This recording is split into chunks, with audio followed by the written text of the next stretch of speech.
Πάμε να δοκιμάσουμε αυτήν εδώ την παλέτα από Makeup Revolution και να κάνουμε αυτό το ωραίο μακιγιάζ το οποίο έχει χρώμα, έχει ένταση. Είναι καλοκαιρινό, ανοιξιάτικο και πάμε να το δούμε παρέα μαζί. Θα πάρω ένα τέτοιο πινελάκι, το συγκεκριμένο είναι για τα χείλη, αλλά είναι ιδανικό για το συγκεκριμένο μακιγιάζ, καθώς θέλω να κάνω περισσότερη λεπτομέρεια. Θα πάω με αυτό εδώ το χρώμα και θα βάλω λίγο έτσι εδώ στις γωνίες και στο άλλο μάτι. Θα βάλω εδώ ακριβώς στο λεγόμενο δάκρυ και εδώ πάνω. Δείξω μέχρι πάνω.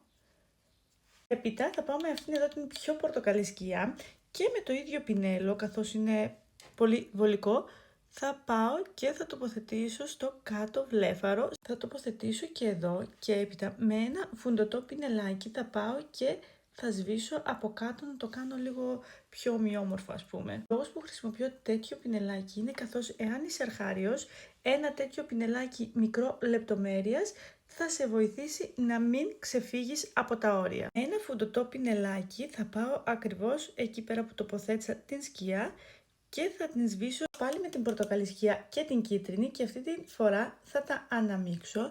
Θα κατέβω εδώ κάτω και με απαλές κινήσεις θα σβήσω προς τα έξω. Θα ενώσω και το κίτρινο μαζί με το πορτοκαλί και ουσιαστικά ο δείκτης σου θα είναι το κόκαλο, αυτό εδώ. Και σιγά σιγά θέλει λίγη υπομονή, θα σβήσουμε. Περάσω με αυτήν εδώ την πορτοκαλί σκιά και για μέγιστη απόδοση θα χρησιμοποιήσω το χέρι μου με τεμποναριστές κινήσεις, θα πάω πάνω στο λεγόμενο καπάκι και θα τοποθετήσω την σκιά. Χρησιμοποιήσω ένα μαύρο eyeliner. Εννοείται ότι εσύ εάν θέλεις να χρησιμοποιήσεις διαφορετικό χρώμα μπορείς να το κάνεις.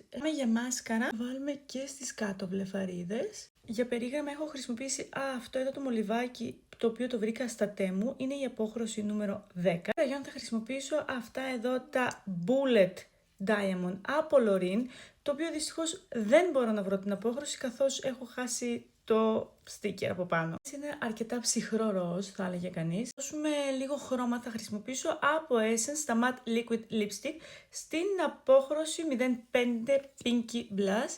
Θα βάλω λίγο εδώ στο... Και για να το κάνω λίγο πιο εντυπωσιακό θα πάω με τα κραγιονάκια αυτά από Monrev, τα οποία είναι τα Glossy Balm στην απόχρωση 101. Θα τοποθετήσω λίγο εδώ, το οποίο έχει τρομερή απόδοση και τρομερό glitter. Λίγο highlighter, γιατί που πας χωρίς highlighter, και θα βάλω και εδώ κάτω από το φρύδι. Εδώ λοιπόν είναι το τελικό αποτέλεσμα, μπορώ να πω ότι μου αρέσει αρκετά. Θα μπορούσα να το φορέσω και σε καθημερινό έτσι μακιγιάζ.